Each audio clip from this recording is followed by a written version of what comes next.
ऊपर से किसी का एक कनस्तर दीवार पर रखा हुआ था, नीचे गिर गया, बड़ाम की आवाज आई, और दूसरी तरफ कहीं कोई जो है सत्संग हो रहा था, लोग बैठे हुए थे, और किसी पागल ने यह कह दिया उधर तो कोई बम फूटा है। अब इधर वाले जो है वो ज्ञान ध्यान तो भूल गए, ऐसे उठ के भागे, कुछ लोग जो बूढ़े बच्चे थे दब गए।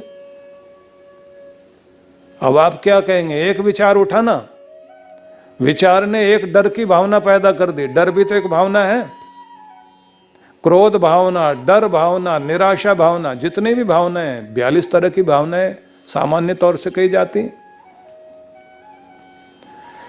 ये जितने भी 42 तरह के हाव भाव आपके चेहरे पर आते हैं ना, मुद्राएं बनती हैं, वो भावनाओं के आधार पर तो बनती हैं। भाव मुद्राएं बोलते हैं इनको, इसलिए भाव भंगिमा भी बोलते हैं।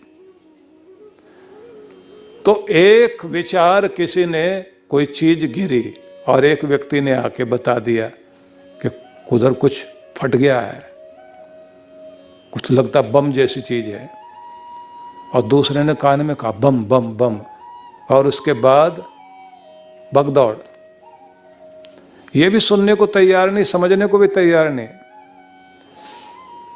मुझे ध्यान है, एडिसन से किसी ने पूछा कि समस्या आ जाए तो क्या करना चाहिए। दुनिया का महान साइंटिस्ट था, कि ऊपर से कोई चीज़ गिर रही हो और आपके पास में केवल 30 सेकंड का समय हो तो क्या करोगे? बोले मैं 10 सेकंड के लिए एक्शन लूंगा, लेकिन अपने 20 सेकंड तक तो पहले ये देखना चाहूँगा समस्या है क्या, और आ कहाँ से रही और कैसी समस्या है, पहले समझने की कोशिश करूँगा, तब एक्शन लूँगा। विचार समझदारी वाले हों, और समझदारी वाले विचारों में फिर भावनाएं ठीक उठ जाएं, और भाव तरंगें फिर जो है आपको उद्वेलित करें कर्म करने के लिए, और वो कर्म फिर आपके लिए रिजल्ट लेकर के आए, वो आपके सामने परिणाम लाएं, तो आपकी ज़िंदगी में कुछ अच्छी चीज़ें घटती हैं। गलत विचार, गलत भावनाएं, और गलत भावनाओं को दुर्भावनाएं बोलते हैं। दुर्भावनाएं बन जाएं, भावनाएं अगर उदात हैं, उदात भावनाएं पैदा हो जाएं, तो वो आपको कहाँ से कहाँ लेकर जाती हैं। इसलिए भगवान श्री कृष्ण कहते हैं कि मेरे लिए जिनका चित्त जुड़ गया और प्राणों में जिनके मैं बैठ गया, और वे लोग जो आपस में एक दूसरे को जानकारी दे रहे हैं, ज्ञान करा रहे हैं, भगवान की चर्चा में लगे वे लोग जिनको परमात्मा की चर्चा में रुचि हो गई है, रस आने लग गया है, और इसी तरह की चर्चाएं करते हैं। अच्छे लोग होते हैं, खुद तीर्थ में जाएंगे, दूसरों को लेकर जाएंगे, धार्मिक स्थान में जाएंगे, अनुष्ठान कराएंगे, खुद भी करेंगे। लेकिन ये बात ध्यान रख लेना कि अनुष्ठान, तीर्थ यात्रा, ये कुछ सीढ़ियां हैं आपको ऊपर उठाने के लिए। उसी सीढ़ी पर बैठे मत रह जाना, उससे ऊपर जाना आप। आदि शंकराचार्य ने 4 रूप बताए हैं, जिसको मैं अगले दिनों में प्रवचन में आपके सामने बताऊंगा कि आखिरी वाली सीढ़ी कौन सी होती है। तो उस पर भी हम लोग विचार करेंगे, लेकिन अभी ये बात ध्यान रख लीजिए कि पहली सीढ़ी से तो शुरू करें।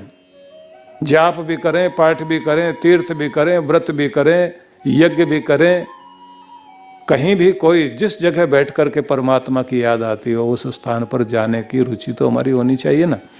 जाएंगे तो बात बनेगी। कहते ना कि भाग्य बढ़ा तो भजन कर। सौभाग्य वाले समय चल रहे हैं ना, अच्छे दिन चल रहे हैं, खुशहाली है, मालिक का दिया बहुत कुछ है। भाग्य बढ़ा तो भजन कर, और धन बढ़ा तो कुछ दे, और अकल बढ़ी तो उपकार कर, जीवन का फल ये। बहुत प्यार से गायक लोग गाया करते हैं इस दोहे को, लेकिन वो गाने वाले जो हैं जब गाते हैं लोग उनकी ट्यून में रह जाते हैं, संदेश नहीं मिल पाता। तो ध्यान रख लीजिए, भाग्य बढ़ा तो भजन कर, गुणगान करो भगवान का। परमात्मा ने आपका सौभाग्य बढ़ाया हुआ, बहुत कुछ दे रखा है, गुणगान गाओ उस प्यारे प्रभु का। भाग्य बढ़ा तो भजन कर, और धन बढ़ा तो कुछ दे, जिससे वो बढ़े।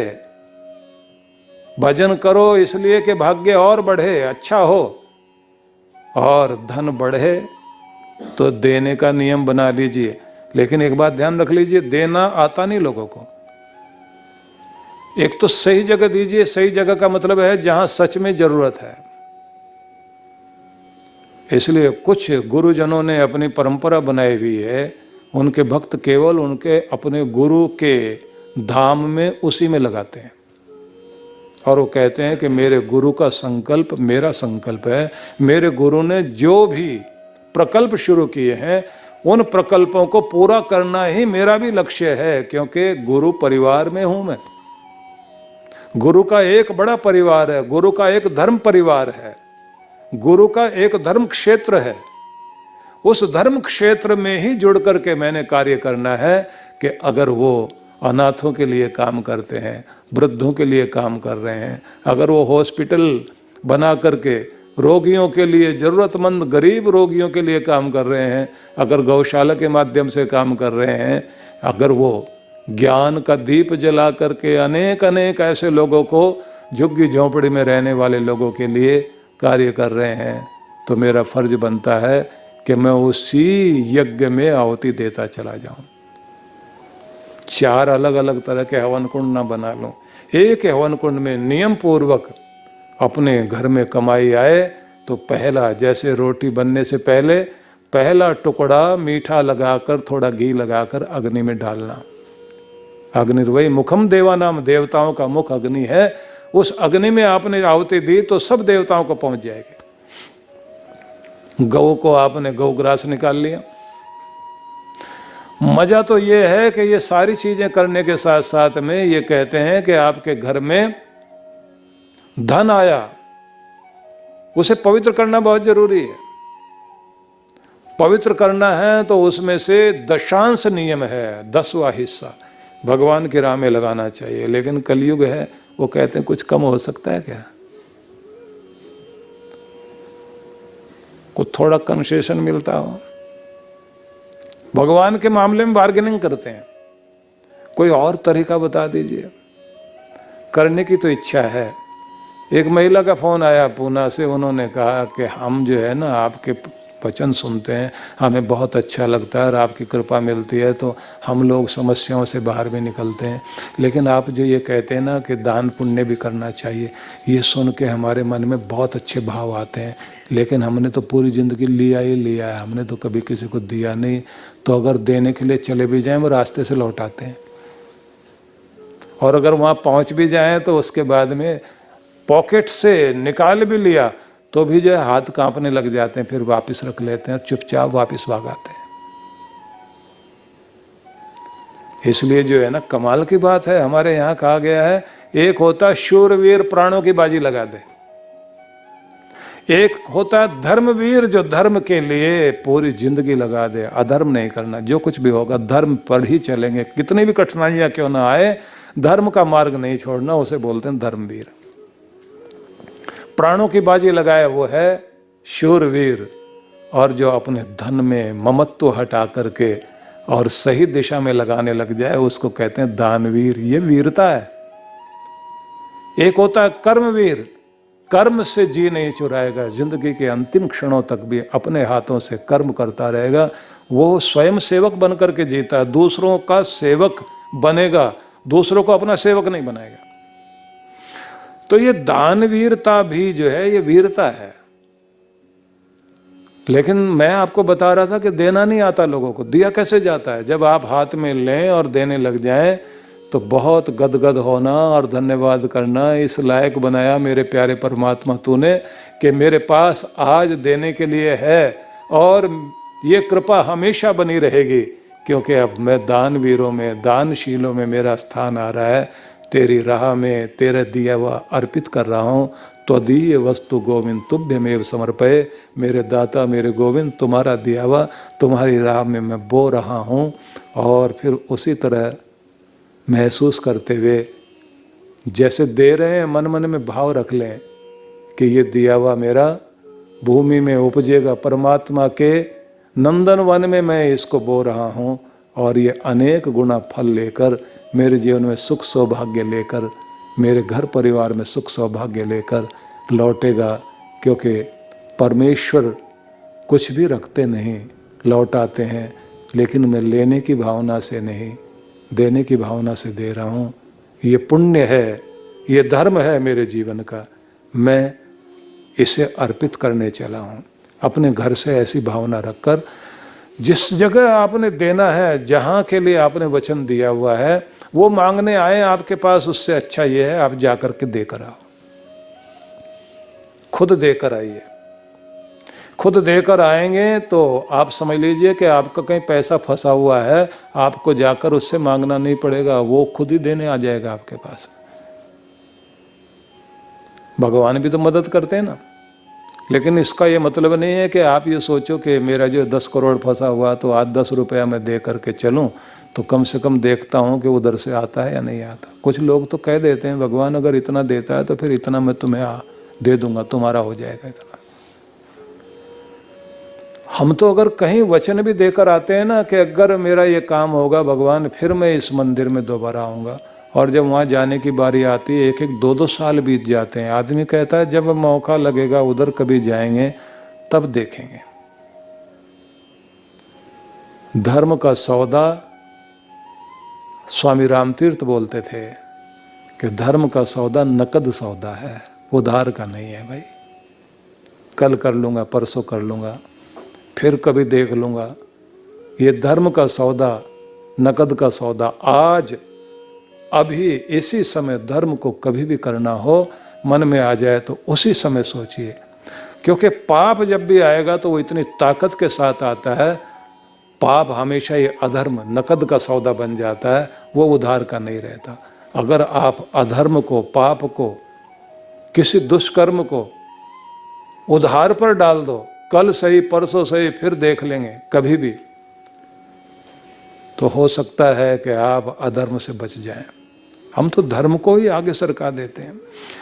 इसलिए मैं आप सबसे ये निवेदन करना चाहता हूँ कि परमात्मा की राह में चलने के लिए संकल्पित हों। भगवान श्री कृष्ण ने कहा, मत चित्ता मदगत प्राणा बोधयन्तः परस्परम कथयन्तश्च माम नित्यम तुष्यन्ति च रमन्ति च। और इसी के साथ अगला श्लोक है, तेषाम सतत युक्तानाम भजताम प्रीतिपूर्वकम ददामि बुद्धि योगम तम येन माम उपयान्ति ते। जो मुझ में निरंतर ध्यान लगाने वाले मेरे प्यारे भक्त हैं और जो मुझ में ही अपने प्राण शक्ति को लगाने वाले, अपने मन और जीवन को मुझ में लीन करने वाले और एक दूसरे को ज्ञान का प्रकाश देते हुए सदा मेरा ही गुणगान करते हुए प्रसन्न रहते हैं और संतुष्ट रहते हैं, ऐसे योग में नित्य युक्त प्रीतिपूर्वक मेरा भजन करने वाले जो साधक हैं, श्री कृष्ण कहते हैं कि उनको मैं विवेक योग प्रदान करता हूँ, जिसके द्वारा वे मुझे प्राप्त कर लेते हैं। तो यहाँ भगवान श्री कृष्ण ने कहा कि एक ऐसी शक्ति उनको दी जाती है जिसको बुद्धि योग कहा। ददामि बुद्धि योगम तम येन माम उपयान्ति ते। मुझे प्राप्त हो सकें, मेरी भक्ति में सफल हो सकें, तो मैं उनको बुद्धि योग प्रदान करता हूँ। मतलब ये है कि उनकी नैया किनारे पर लग सके तो उनको इस तरह की बुद्धि प्रदान की जाती है कि जिससे वे उस विवेकनी बुद्धि के द्वारा अपनी योग साधना, भक्ति, पूजन, इस संसार के कार्य करते करते मुझ तक पहुंच जाते हैं। इसलिए कहते हैं कि व्यक्ति को ईश्वर की तरफ जाना है और अपने जीवन में कृपाओं को प्राप्त करना है, तो सारा दिन कोई ज़रूरी नहीं है कि भगवान के भजन में व्यक्ति बैठे। इसका केवल मतलब इतना ही होता है कि आप अपने कार्य करते करते परमेश्वर के साथ इस तरह जुड़े रहें कि आपको प्रत्येक कार्य में ऐसा अनुभव हो कि मेरे साथ मेरा प्रभु भी सहयोगी बना हुआ, मेरा हाथ पकड़ कर चल रहा है और मैं कहीं अकेला नहीं हूँ, मेरे साथ में मेरा प्रभु शक्ति बनकर मेरा साथ दे रहा है। इसलिए जब मैंने आपसे ये कहा था कि हम संत मलूक दास के विषय में मैं बता रहा था कि संत मलूक दास, जिनके माँ के अंदर ये विश्वास था कि भले किसी ने कह दिया हो कि मेरा बेटा लंबी उम्र नहीं जिएगा, लेकिन मलूक दास के प्रति एक विश्वास लेकर अपने बच्चे के प्रति माँ ने उसको भगवान का बालक मानकर और उससे कहा कि बेटा तू परमात्मा का बच्चा है, परमात्मा के लिए है, परमात्मा की राह में लग। और उसके बाद भगवत कार्य करने में लग गए। परिणाम ये हुआ कि खुद भी जागा और दुनिया को जगाते हुए कितनी बड़ी यात्राएं उन्होंने की, भगवान का नाम सुनाते हुए और प्रचार करते करते। इलाहाबाद से जो व्यक्ति चला हो और नेपाल तक पहुंचा और नेपाल तक प्रचार प्रसार करते करते पूरे भारत में घूमा और उसके बाद काबुल तक जाकर अफगानिस्तान में वहाँ पर भी अपने संदेश, भगवान के संदेश सुनाए। तब ये पूरा का पूरा भूभाग भारत से जुड़ा हुआ भाग था और उन्होंने अपने संदेश जो लिखे, क्योंकि प्रचार ही नहीं, जिस व्यक्ति के जीवन में केवल भगवान इस तरह बस जाए कि उसकी अनुभूति हर समय होती हो, तो ऐसे व्यक्ति के जीवन में भगवान स्वयं बोलने लगते हैं। तो उन्होंने कहा, मलूक दास की वाणी मिलती है और बड़ी अद्भुत वाणी है उनकी। वो कहते हैं, न वो रीझे तप कीने, न वो आत्म के जागे, न वो रीझे धोती नेति, न वह चरण पखारे। तो कैसे मिलता है वो? दया करे, धर्म मन राखे, घर में रहे उदासी, अपना सा दुख सबका जाने, ताही मिले अविनाशी। बहुत ही सुंदर बात उन्होंने कही कि प्यारा परमेश्वर दूर नहीं है। तुम्हारे तप करने से और अपने अंदर से आत्मा को जगाने से, या धोती नेति मतलब बहुत सारे तप वप करने से या चरण पखारने से बात नहीं बनेगी। मतलब ये सारी विधियां तो हैं, कैसे मिलेगा? दया करे और धर्म मन राखे। व्यक्ति जो है दयालु बने और धर्म को मन में रखे। अब आपके चिंतन मनन में, जीवन में धर्माचरण हो और व्यवहार में दया भाव रहे। घर में रहे उदासी, उदासी का मतलब उदास नहीं, उदासीन, अनासक्त होकर के जीवन जिए। मतलब बहुत पक्ष विपक्ष में, मोह ममता में न पड़कर धीरे धीरे अपने आप को सांसारिक कीचड़ से ऊपर उठाए और कमल की तरह खिलना शुरू करे। अपना सा दुख सबका जाने, जैसा अपना दुख है वैसा सबका दुख जाने, ताही मिले अविनाशी। उसको भगवान मिलेगा। भूखे को टूक, प्यासे को पानी, यह भक्ति हरि के मन मानी। कहे मलूक आत्म लो लाए, जगन्नाथ घर बैठे पाए। आपसे हो सके भूखों को अन्न देना शुरू करो, प्यासे को पानी पिलाओ और भगवान की भक्ति मन में रखते हुए जन जन के प्रति सेवा और सद्भावना का कार्य करते चलो। वास्तविकता तो यह है कि हमारे द्वारा किया गया हमारा जो पुण्य कर्म है वो हमारे साथ हमारी शक्ति बनकर खड़ा रहता है और हमारी आत्मा में हमारी भक्ति के द्वारा परमात्मा का संपर्क होने से, उससे कनेक्ट होने से आत्मिक शक्ति बढ़ जाती है।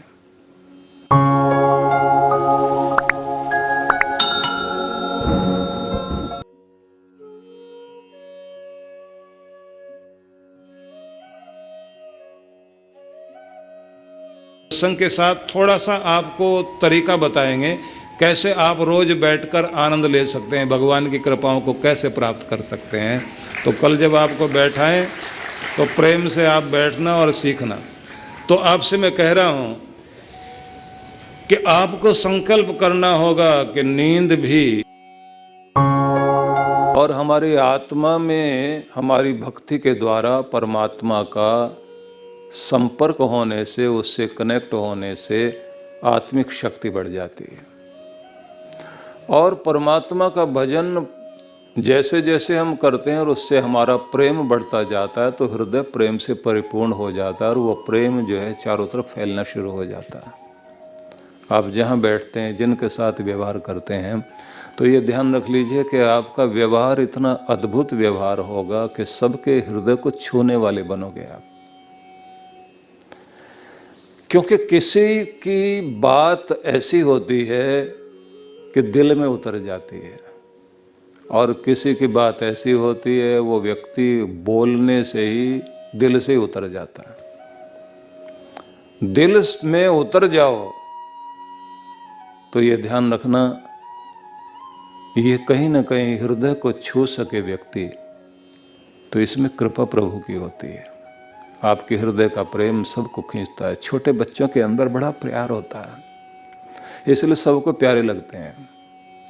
पंछी बोलते हुए प्यारे लगते हैं क्योंकि उनके अंदर की मधुरता जो बाहर आ रही होती है, वो मधुरता आकर्षित करती है। फूलों के अंदर की जो सौंदर्य सुगंधी है, वो जिस सहज रूप में प्रकट हो रही है, वो आपको आकर्षित करती है। जिस व्यक्ति के जीवन में नकलीपन होता है, उस व्यक्ति के अंदर आकर्षण भी खत्म हो जाता है। वो बनावटी फूल थोड़ी देर के लिए अच्छे लग सकते हैं, नकली फूल, लेकिन वो आपके लिए सदा आपको अपने साथ जोड़े नहीं रख सकते। जितना बड़ा आकर्षण ताजे खिले हुए फूलों में है, तो आप अगर परमात्मा से जुड़े हुए हैं तो आप खिले रहते हैं। इसलिए ये बात ध्यान रखिए कि उन्होंने कहा कि कुछ चीज़ें करनी बहुत ज़रूरी है। सबसे पहले कहा कि प्रत्येक व्यक्ति को दया का व्यवहार जरूर करना चाहिए और धर्म अपने मन में ले करके चलना चाहिए। देखिए, जीवन में जब कुछ अच्छे गुण जुड़ जाते हैं, वो गुण आपका स्वभाव बन जाए, व्यवहार में उतर जाए, तब आपके मन में ये नहीं रहता कि इसका कोई मुझे प्रभाव या कोई फल मिलेगा। आपको लगता है कि ये मेरा कार्य है और ये मुझे करना चाहिए। जब आप किसी कार्य को जीवन के साथ जोड़ लेते हैं, शिष्टाचार, उपकार, दया भावना, सबका भला सोचना, अच्छी चीज़ें मन में रखना और अच्छी चीज़ों को चारों तरफ फैलाना, ये आपका स्वभाव जब हो जाता है तो ये बहुत बड़ा प्रभाव छोड़ता है।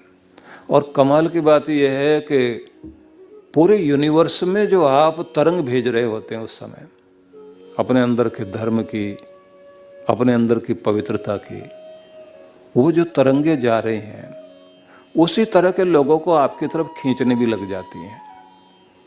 वैसी वातावरण आपके चारों तरफ बनने लग जाता है। मुझे ध्यान आता है, एक मैं पढ़ रहा था तो एक व्यक्ति की घटना पढ़ने को मिली। अमेरिका के फिलाडेल्फिया में एक दंपत्ति, पति पत्नी, बूढ़े थे। तो वो सैर करते हुए वहाँ गए होंगे उस शहर में, और अचानक सांझ को तूफान में गिर गए और उनको उस समय लगा कि कहीं बचाव के लिए जगह ढूंढी जाए। तो चल करके एक होटल था, उस होटल में पहुंचे। अब होटल में गए तो उन्होंने कहा, भाई रात यहीं रहेंगे हम लोग, एक कमरा हमें दे दीजिए। तो मैनेजर ने बड़े प्यार से स्वागत किया उनका और साथ में उन्हें बैठाया और चाय पानी पिलाने के बाद कहा कि देखिए, हमारे यहाँ किसी एक बड़ी कंपनी की कॉन्फ्रेंस चल रही है और सारे कमरे बुक हैं। हम इस समय आपकी कोई सेवा कर नहीं पाएंगे। उन्होंने कहा कि यहाँ आसपास और कोई होटल? तो उन्होंने कहा यहाँ आसपास दूर दूर तक कोई होटल नहीं है। जिस जगह फिलाडेल्फिया में वो थे वहाँ वो एक ही होटल था और मौसम गड़बड़ और सांझ का समय। अब मैनेजर कहता है कि मैं समझ रहा हूँ कि बाहर मौसम ठीक नहीं है और होटल भी कोई दूसरा नहीं है सामने, आपके लिए मुश्किल बहुत है लेकिन मेरे लिए भी मुश्किल है। मैं एक कार्य कर सकता हूँ, मेरा कमरा जो है ना वो आप ले लीजिए, आप रात उसमें गुजार लें। बोले और तुम? बोले मैं किसी के साथ एडजस्ट कर जाऊंगा, नहीं तो जो है कहीं पर भी कोई कोना ढूंढ करके वहां पर मैं सो जाऊंगा, आप मेरी परवाह मत कीजिए। आप लोग जो है ये इस समय का समय इसे निकाल लीजिए। और उसने अपने कमरे में अच्छे से उसकी साफ सफाई कराकर और उसमें उनको जगह दी, अच्छे से उनका ध्यान रखा और ध्यान रखने के बाद उनको कहा कि अब आप सुरक्षित हैं और मौसम भी छट जाएगा रात तक और सवेरे फिर आप लोग जा सकेंगे, नहीं तो फिर अगर रुकना ही होगा तो कुछ और व्यवस्था भी हो जाएगी। बहुत अच्छे से उनका ध्यान रखा और उसके बाद वो उनको सुलाकर और अपने काम में लग गया। अब वो बाहर निकलकर उसको देखने लगे, अपने कमरे से निकलकर। उसके काम करने का तरीका बहुत अच्छा था। इन्होंने देखा कि ये सिर्फ मेरे लिए दया करके गया है, ऐसा नहीं, ये शालीन आदमी है, इस आदमी के अंदर वास्तव में अच्छाई है और ये अपने काम में बहुत अच्छी तरह से चुस्त दुरुस्त व्यक्ति है, सबके साथ जाता है, जैसे मिलता है व्यवहार करता है, क्योंकि इंचार्ज यही है, मैनेजर यही है और इसके कर्मचारी और इसके साथ वाले लोग इसके साथ व्यवहार बहुत अच्छा करते हैं, क्योंकि लगता है इसका व्यवहार बहुत अच्छा है। तो उसको देखकर मुस्कुराते रहे और फिर बिना कुछ बोले वो अंदर कमरे में जाके सो गए। सवेरे के समय में जैसे दिन निकला उन्होंने अपना नाश्ता किया और नाश्ता करने के बाद में बोले, अच्छा भाई अब हम लोग चलते हैं, लेकिन एक बात है, तुम्हें देखने के बाद ये समझ में आया कि इस होटल में, छोटा होटल है,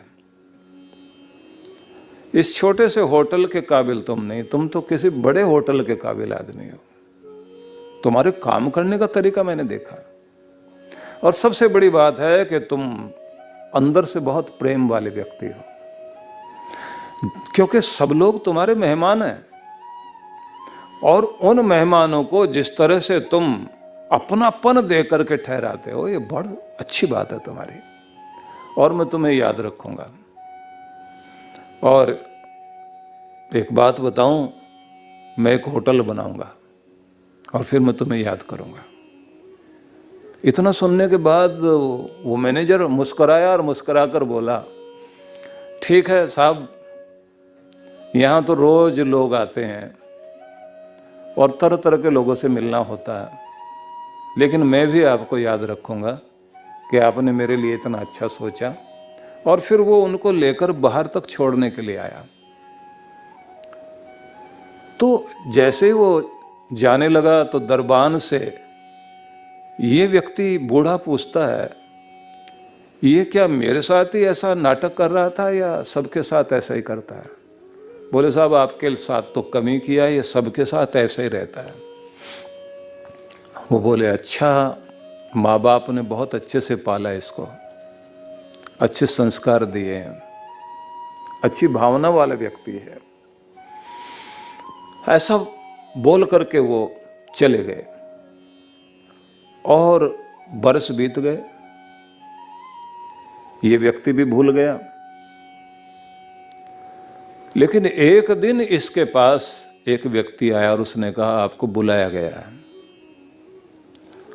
और किसी बड़ी मीटिंग के लिए आपको बुलाया गया। उसको न्यूयॉर्क में बुलाया गया और आपको आश्चर्य लगेगा कि जहां उसको बुलाया गया एक बहुत बड़ा होटल नया होटल बना था और उस होटल का नाम था वालफोर्ड एस्टोरिया होटल, न्यूयॉर्क का सबसे बड़ा अद्भुत होटल।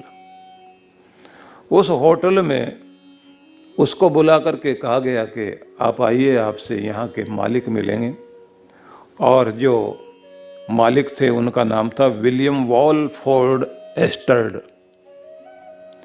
विलियम वालफोर्ड एस्टर्ड, उन्होंने उसको कहा कि पहचाना तुमने मुझे? आप समझिए, विलियम वालफोर्ड एस्टर्ड जो है उस समय का वहाँ का सबसे बड़ा अमीर व्यक्ति था अमेरिका का। उस व्यक्ति ने कहा कि तुमने मुझे पहचाना? मैं तुम्हारे होटल में आया था और तुमने मेरा उस तूफानी सांझ में मेरा स्वागत भी किया, अपने कमरे में मुझे ठहराया था और मैंने तुम्हें कहा था कि तुम इस छोटे से होटल में यहाँ के मैनेजर बनने के लायक नहीं, बल्कि तुम यहाँ के मैनेजर बनने लायक हो। अब वो हैरान हो गया, इतना बड़ा होटल। तो बोले साहब मुझ में इतनी योग्यता है? बोले आप में जो योग्यता थी वो इंटरव्यू तो आपका उस रात हो गया था। सबसे बड़ी योग्यता तो आपकी ये है कि ऐसा व्यक्ति मिलना मुश्किल होता है जैसे तुम हो। और वो व्यक्ति जिसका नाम था George C Boldt. George C Boldt जो है पहला मैनेजर उस होटल का बना। और ये आश्चर्यजनक बात कि वहाँ के इतिहास में ये कहानी जुड़ गई कि होटल बना, होटल का पहला मैनेजर रखा गया और एक बड़ी सर्विस शुरू हुई, एक बड़ा नाम हुआ, एक बड़े होटल का इतिहास बना। लेकिन जरा विचार करके देखिए कि किसी एक व्यक्ति के जीवन में उसके अंदर के जो गुण हैं वो कितना बड़ा काम करते हैं। क्योंकि एक तो होता है दिखावे के लिए कोई चीज़ जीवन में व्यक्ति अपना ले, एक चीज़ वो होती है जो स्वाभाविक रूप में आपके जीवन में होती है। जब स्वाभाविक रूप से आपके जीवन में कुछ अच्छे गुण होते हैं वो आपको कहाँ लेकर जाते हैं। और आप सोचिए, धन भी, मान भी, सम्मान भी, पहचान भी व्यक्ति की किस तरह बन जाती है। क्योंकि वो नहीं समझता था मैनेजर ये बूढ़ा व्यक्ति इतना बड़ा आदमी हो सकता है, अब मेरे यहाँ आ सकता है, मेरे यहाँ ठहर सकता है। अगर उन्हें ये पता होता है कि किसी को भी पता होता है इतना बड़ा आदमी है तो बहुत तरह की चापलूसी करता, लेकिन उसने वो चापलूसी नहीं, वो तो उसका स्वभाव था। इसलिए ये जो कहा गया है, दया करे धर्म मन राखे घर में रहे उदासी, अपना सा दुख सबका जाने ताही मिले अविनाशी। परमात्मा की कृपाएं उस व्यक्ति के जीवन में होने लग जाती है।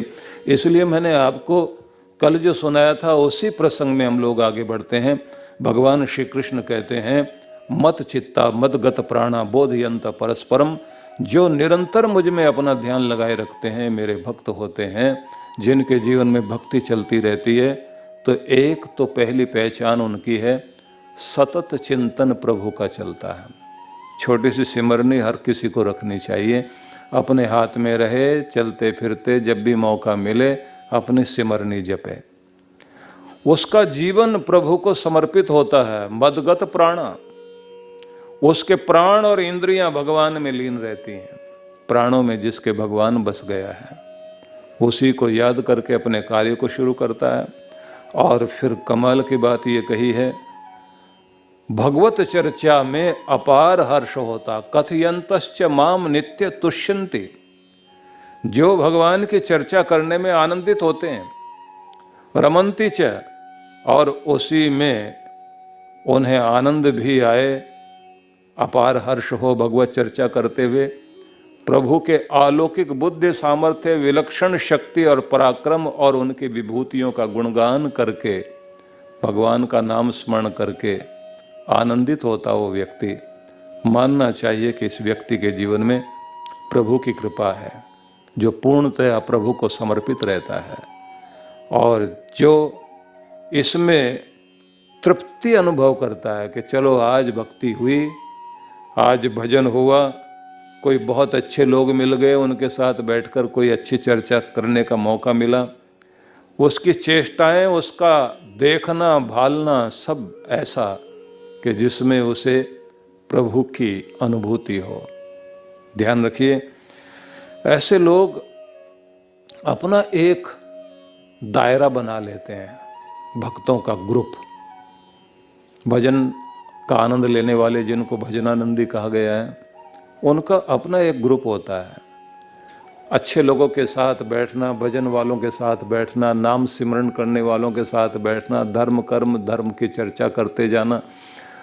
अपना बिजनेस कर रहे हैं, अपना काम धंधा कर रहे हैं, अपना जॉब भी कर रहे हैं, लेकिन उनके जीवन में भक्ति चलती है। ऐसे कुछ लोगों को हम देखते हैं कि जो दोपहर में जैसे लंच टाइम होता है ना, लंच टाइम होता है तो सर्दियों के दिन है, धूप में जाकर के बैठ गए, अब 1 घंटे का लंच टाइम है, 15-20 मिनट में उनका लंच हो गया, उसके बाद में कोई अच्छी पुस्तक ली, 15-20 लोग साथ में बैठ गए, चर्चा शुरू हो गई।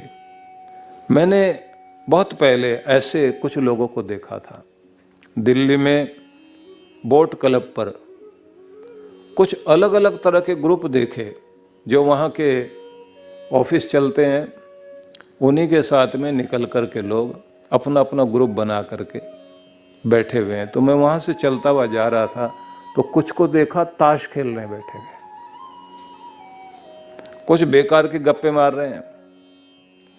लेकिन कुछ वे लोग भी हैं जो कोई अच्छी पुस्तक हाथ में ली और 15-20 लोग बैठ गए, आपस में चर्चा की। तो मैं उनके बीच में गया तो मैंने कहा ये रोज चलता है? बोले हाँ, हम लोगों के लिए अच्छा लगता है कि जो थोड़ी देर का समय मिल गया तो उसमें बैठ के। मैंने कहा अभी तो ये मौसम धूप का है। बोले जब गर्मियाँ होती हैं तो पेड़ों के नीचे बैठ जाते हैं थोड़ी देर के लिए आकर के, लेकिन चर्चा चलती रहती है, इससे फायदा। बोले देखिए टाइम बिताने की बात है, कोई ताश खेल करके बिता रहा है, कोई और तरह की चीज़ें करके अपना समय व्यतीत कर रहा है, लेकिन हमको ये लगता है कि एक भगवान का कार्य जो हम अपनी रोजी रोटी के लिए करते हैं वो तो करते ही हैं, लेकिन साथ में भगवान का कार्य भी हो रहा है। कोई अच्छा सत्संग, अच्छे वचन सुनने को मिल गए। मैंने कहा आप ही सिर्फ बोलते हैं सुनाते हैं? कि नहीं, ये सब भी कोई अच्छी चीज़ें लेकर आते हैं, सुनाते हैं, हम लोग जो है बैठ जाते हैं, बहुत आनंद आता है। और हम लोगों का ऐसा ग्रुप बना हुआ। वो समय था जब कोई ये व्हाट्सएप ग्रुप नहीं होते थे, ये फ़ोन वोन इस तरह के नहीं थे। मैं आज से लगभग 30 साल पुरानी बात बता रहा हूँ आपको। 30 साल पहले मैंने देखा था कि जिन लोगों के अंदर कोई अच्छे गुण होते हैं वो भगवान का कथन करके आनंदित होते हैं, प्रसन्न होते हैं। उनको लगता है कि हमें जो है आपस में चर्चा भी जो करनी चाहिए, भगवत चर्चा करनी चाहिए, उसमें आनंद भी लें, उसमें रस लें, तो ये बड़ी बात होती है। और स्वभाव में ये सेवा करते हैं। तो मैंने पूछा कि कोई और काम भी करते हैं? बोले मौका लगता है तो हम तीर्थ पर भी जाते हैं, और हम लोगों ने अपने ग्रुप में थोड़ा थोड़ा आपस में कुछ इकट्ठा कर लेते हैं, तो कहीं अगर कोई सेवा की जरूरत पड़ती है तो सेवा भी करके आते हैं कहीं ना कहीं अच्छी जगह। और हमें बहुत सारे लोग ऐसे मिल जाते हैं, हम मिलकर सेवा करके भी आते हैं। तो दया भी चल रही है, सेवा भी चल रही है, भजन भी चल रहा है, और सत्संग भी चल रहा है, और अपनी रोजी रोटी भी चल रही है। और जो लोग मैंने देखे हैं कि जो ट्रेनों से दिल्ली में आते हैं, आसपास के लोग जॉब करने के लिए आते हैं, तो उनके ट्रेन में भी इसी तरह के ग्रुप बने हुए हैं। जो भजन वाले लोग हैं उन्होंने भजन का, कोई अंताक्षरी खेल रहा है, कोई ताश लेकर बैठा है, कोई और तरह के गेम्स में लगा हुआ है। लेकिन जिन लोगों के भजन की रुचि है वो इकट्ठे अपना ग्रुप बना लेते हैं, एक जगह बैठेंगे, उनकी शटल आएगी, जैसे ही उसमें बैठे सब लोग, 1-1.5 घंटे का सफ़र है, भगवान की चर्चा करते हुए जाएंगे। भगवान की चर्चा करते करते शाम को वापस अपने घर में पहुंचते हैं, क्योंकि रोज़ ऑफिस में आते हैं। मुंबई में जाने वाले लोग, महानगरों में जाने वाले लोग, आसपास से लोग आते हैं। लेकिन जिन लोगों को एक आदत हो जाए कि हमारा सत्संग, हमारा भजन चलते रहना चाहिए, अच्छी चर्चा चलती रहनी चाहिए, अच्छी चीज़ों को हम पढ़ें, सुने, सुनाएं, एक दूसरे को बताएं, निश्चित बात है इससे हमारा बहुत कल्याण होता है।